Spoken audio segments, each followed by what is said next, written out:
Bike boat office coat गांव दादरी से मैं मुन्ना वालियान सभी बाइक बोट पीड़ित भाइयों बहनों को मुन्ना वालियान की राम राम। 27 फरवरी 2023 खास बातें आपकी वीडियो के माध्यम से शेयर करना चाहूँगा।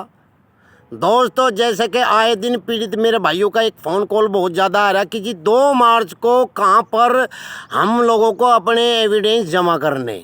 तो मैं आप सबकी जानकारी के लिए बता दूं, हमको 2 मार्च को कहीं भी एविडेंस जमा करने की ज़रूरत नहीं, क्योंकि आपने जो खबर आपने पढ़ी अखबार में वह आपने ध्यान से पढ़ो तो उसमें जो है मामला जो है वो नोबल कोऑपरेटिव बैंक और बाइक बोट कंपनी का है।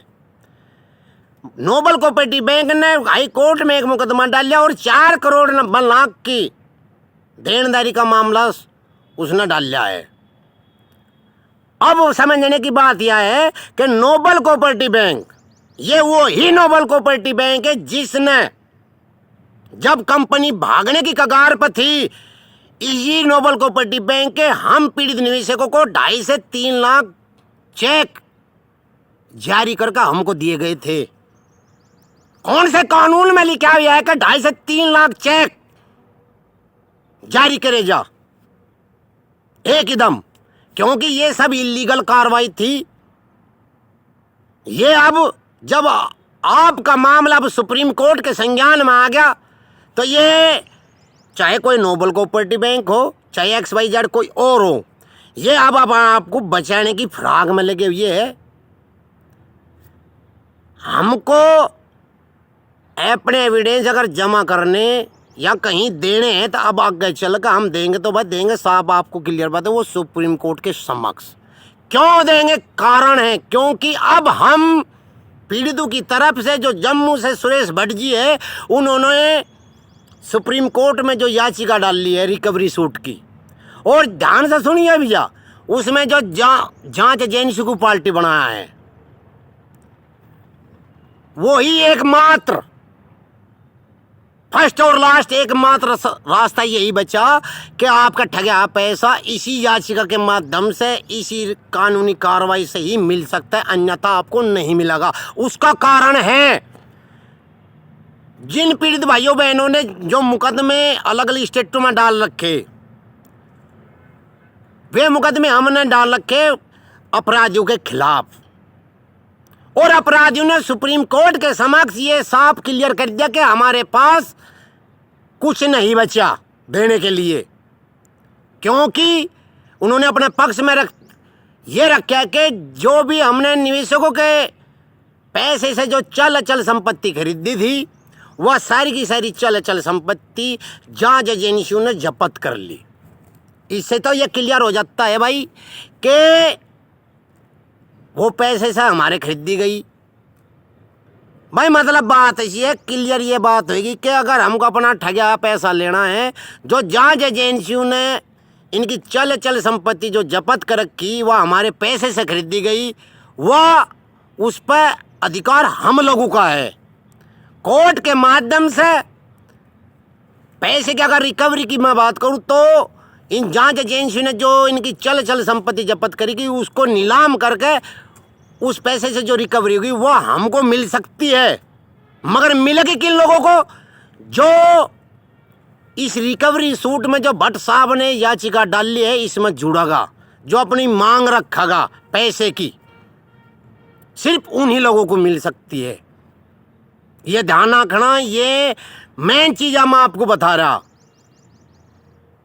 कोई भाई ये ना सोचे कि जो हमने मुकदमे डाल रखे उनका फिर फायदा क्या होगा। भाई उन्हीं का फायदा है, उन्हीं का कारण आज ये मामला यहाँ तक का पहुँचा।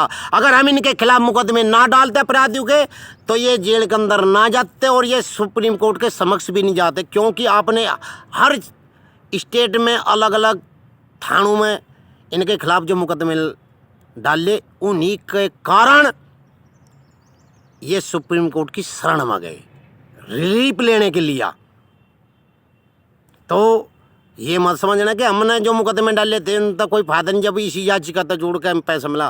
क्योंकि अब मिलेगा इस याचिका में जुड़ने का कारण क्या है कि क्योंकि अपराधियों ने सुप्रीम कोर्ट के समक्ष साफ कह दिया, ये ध्यान से फिर सुनो, दोबारा मैं कह रहा कि सुप्रीम कोर्ट के अंदर इन्होंने साफ क्लियर कर दिया कि हमारे पास देने के लिए कुछ नहीं बचा।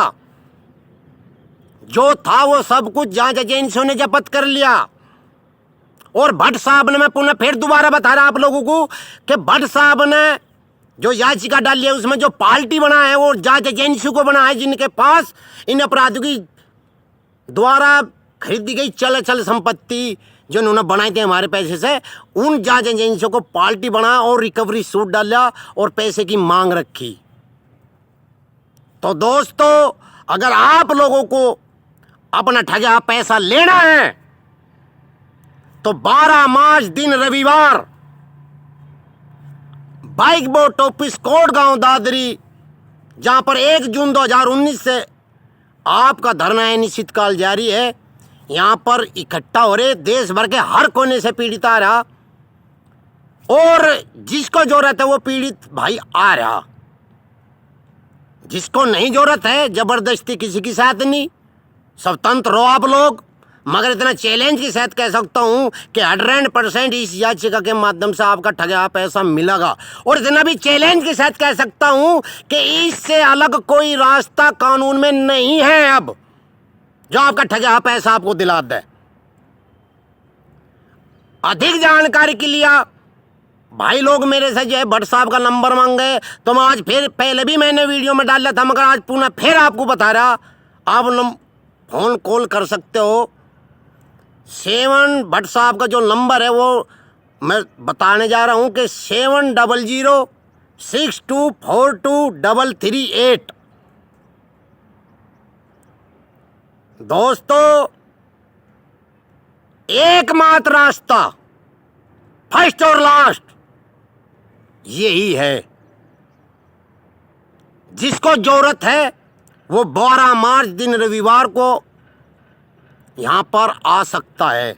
अधिक जानकारी के लिए मेरा भी नंबर नोट करें, जिस भाई के पास हो सकता है कि नहीं है, 80 57 27 74 41 41। भाई मेरा जो मतलब बात है, ये जो मेरा जो फर्ज है वो मैं समय समय पर निभाता रहूँगा, आप लोगों को जागरूक करता रहूँगा। बाकी आप स्वतंत्र है, अपने अच्छे बुरे का स्वयं निर्णय ले सकते हैं,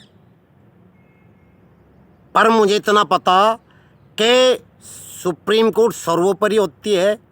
और मुझे यह भी पूर्ण विश्वास है कि इस याचिका के माध्यम से सुप्रीम कोर्ट हमारा ठगा पैसा हमको दिलाने में अग्रसर रहेगा। इन्हीं शब्दों के साथ में मैं अपनी वाणी को विराम देता हूँ। सभी पीड़ित भाइयों बहनों को राम राम।